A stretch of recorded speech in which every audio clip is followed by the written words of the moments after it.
చూడు.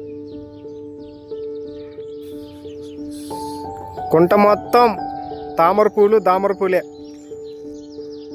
కలువ పూలు.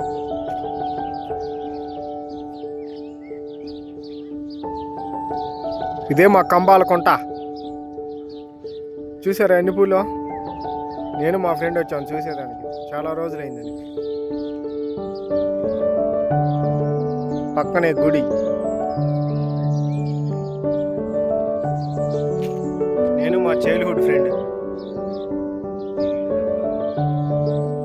ఇవి వచ్చేసి మీకు కనబడుతున్నాయో లేదో తెలియదు కానీ ఈ పువ్వుల్లోంచే వస్తాయి.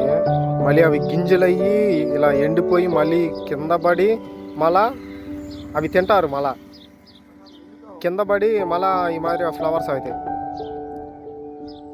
ఎలా ఉంది మా కుంట? ఎలా ఉంది? కంబాల కుంట, కమలాల కుంట అని పేరుండింది, కంబాల కుంట అయింది. ఇవే అవి దామర పుష్పంలోంచి వచ్చి ఇలా రెడీ అయ్యి మళ్ళీ కింద పడి మళ్ళా ఫస్ట్ నుంచి స్టార్ట్ అవుతాయి.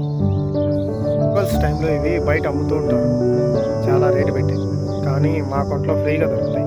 కాకపోతే రిస్క్ చేయాలి అంతేగాని చాలా టేస్టీగా ఉంటాయి, బాదం పప్పులాగా. సూపర్. అంత మొత్తం చూసేద్దాం.